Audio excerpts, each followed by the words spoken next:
Hello YouTube, I'm back again with another video. This topic is going to be different from the previous videos that I've done that are mainly about social media that goes on with the leaked news footage and social media outlets that are being brought up. But I'm going to take a break and be talking about outside the scenario, be doing this topic.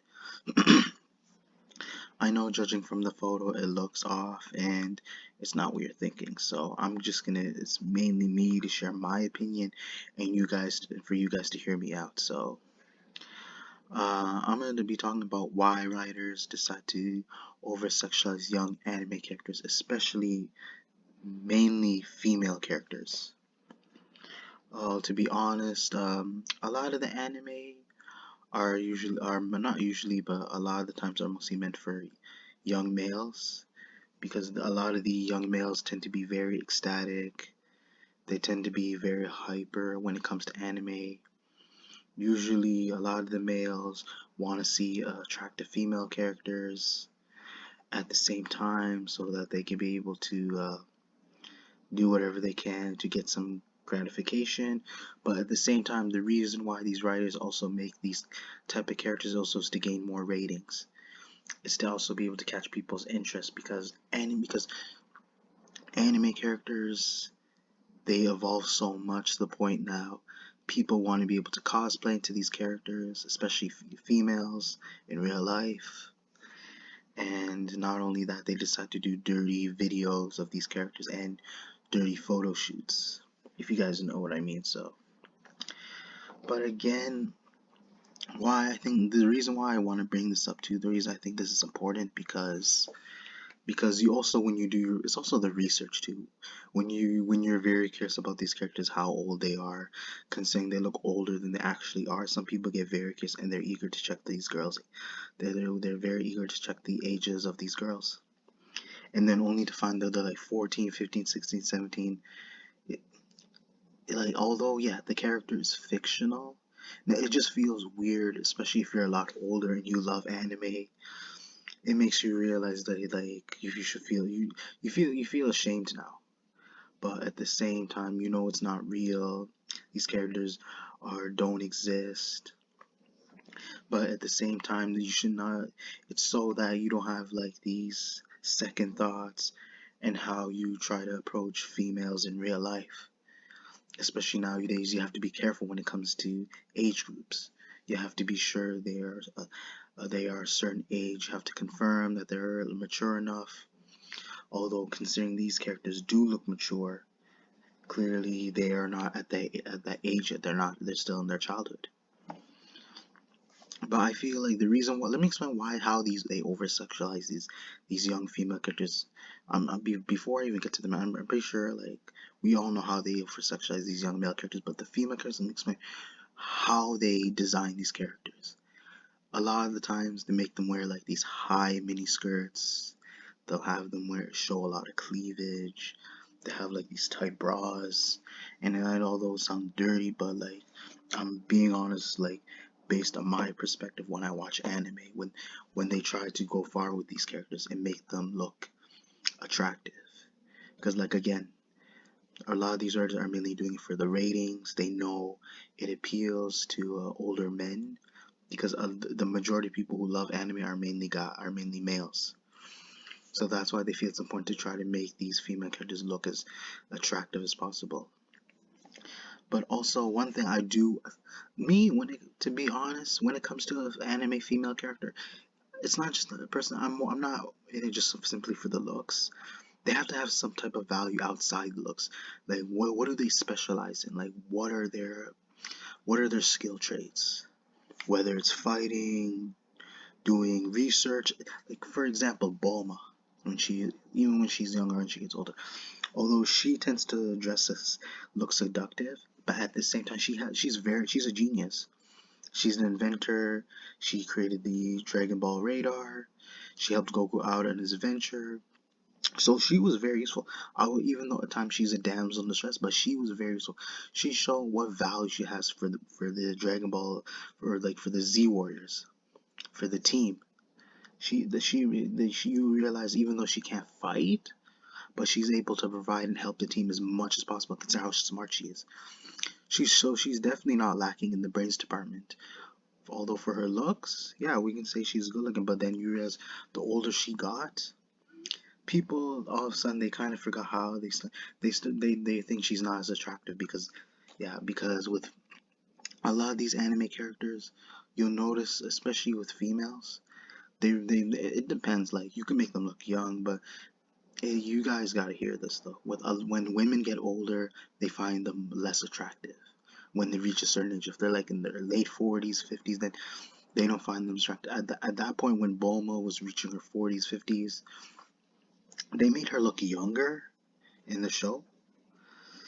Like, although they made her look younger in Dragon Ball Super, in Dragon Ball Z, near the end of the show, they made her look a lot older.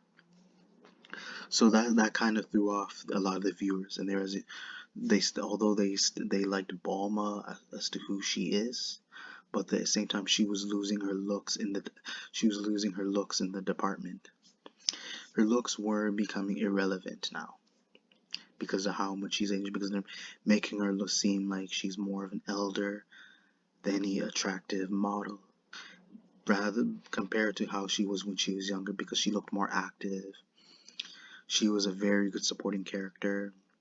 And to be honest, there's a lot of female characters like that. You have Urza. She yeah, she wears a knight's armor. She's good with magic. She's a strong swordsman. She's very powerful actually. Not only like and see, like I said, it's more than just the looks. Like these four characters can do pretty much the same. These are the characters from My Hero Academia. But with Urza, is that she's very powerful. But at least like, although yes, she's good looking, she's more than just a girl. She can do so much for herself. So that's what I want to see in a female anime female character.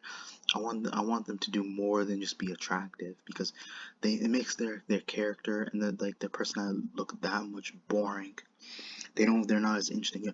You can say, oh, it's nice looking at them, but it sucks watching them because they don't do enough, and they'll get when they do get screen time is mainly because of their looks, and that's the truth, you guys. What are some other interesting like various female characters? There's so many out there. Like you have Akame, you have Mikasa, you have Elizabeth from Seven Deadly Sins. There's so many female characters that you can I would recommend to you guys.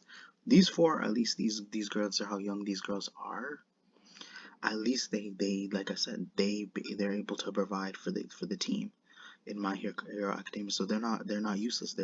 They're the ones that are trying to become heroes and show that they aren't useless, which I 100% respect.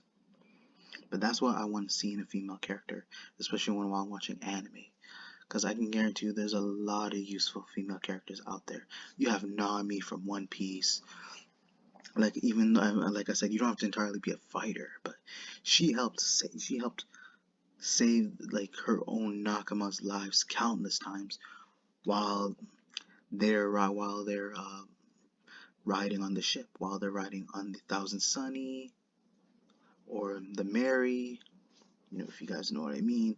She's the one that's helping navigate like where they're supposed to be so they can avoid danger as much as possible, and she's been able to help them avoid those avoid those collateral damage, and to be able to avoid like certain disaster. So even though, like I said, a female character doesn't have to entirely be a fighter, they can be a genius. They have to be able, the only way you can say that they have some type of skill trait is what do they provide for the team, as well as along with the other characters. Like you could say Sakura sucks, but like I understand why. And just to be honest, Sakura's not even that attractive, but I understand why people like would say Sakura sucks, because her main obsession, she mainly thinks about Sasuke, like pretty much most of the time throughout most of the series, which is very irritating. And then now and then what makes her shut up is once she ends up being with him and actually getting married with Sasuke. And this, although she may have been, she in the first season of Naruto, not in the first season, and the verse series of Naruto, she was completely useless. I'll be real with you guys. Yeah, she can heal the people. She can heal her teammates. but at the same time she's always being the damsel in distress, and then Naruto had to waste he had to put his life risk constantly to save her, and he wasn't getting enough credit for it. So Sakura definitely deserves the backlash. And trust me, as I say, there's a lot of female characters out there. I can name them once I start watching them.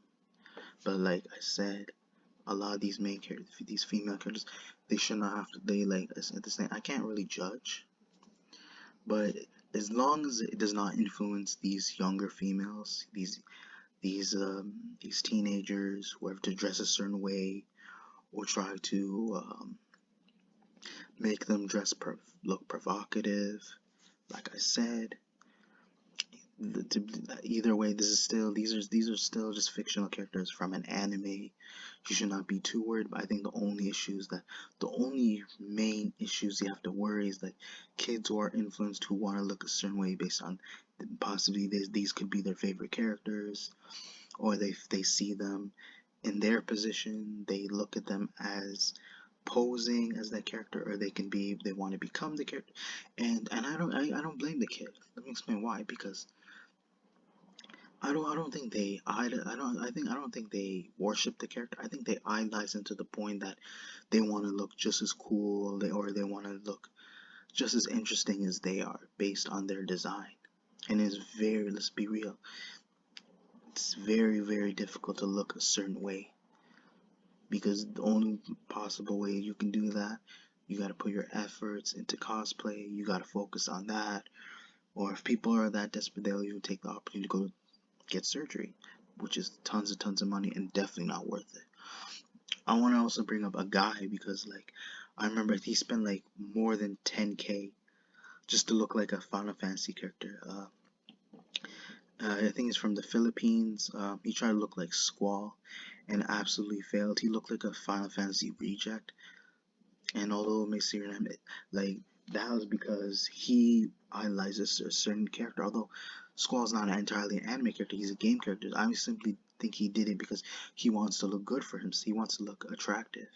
He wants to look cool. He wants to be able to fit in with other people. Just like how I talked about how their kids they want to idolize these young characters because they feel what it's like to be in their position, and they could possibly get the respect from their peers around them, especially when you go into school, especially if you look cool, or if you look attractive, you look cool, or or you happen to have or you happen to be interesting, or people find you appealing, then yeah, for them, they appreciate the compliments, they appreciate the respect. And again, I just want to share my thoughts. I'm not trying to make this personal, but again, I feel like the reason why these writers are doing it is simply because a lot of the like audience tend to be males. The majority that are like the people who watch anime tend to be males. It's not just for males too. Like again, the shows aren't simply being made for guys. It's not to influence guys, like, which they clearly are. That's their decision, really. But I'm not gonna live in this delusion that I'm gonna end up with someone who doesn't even exist. Because like I said, animes, although it may mostly be catered to men, it's catered to the majority of people who love watching anime, who have been to it for at such a young age, to the point that they are influenced and that they will continue watching anime, which I will continue doing that. But it does not mean I'm gonna live in this delusion where I'm gonna try to mate with someone who doesn't even exist, especially an anime kid. And I'll give my own thoughts. Yeah, the majority of them are very attractive because that's how the writers make them. They write them, they design them because they know people will be interested in them. And again, it does not mean that I should take it to heart, though. You should just say it as how you truly feel about the character, and you should leave it at that, and try not to like, go so hard, or not to try too hard to try to think that there's somehow be a relationship between the two. And again, because they don't exist, and we should be able to adapt in the real world and be able to communicate with people who do exist. That way we can build a real relationship, and then the people will be able to realize that real life is more important than living up to your expectations when trying to live your fantasy, if you guys get what I mean. Yeah, I've been talking too long, so again, hope you guys enjoyed the video. Be sure to check for more upcoming content late in the future. Be sure to check your notifications, comment, like, subscribe. Thank you.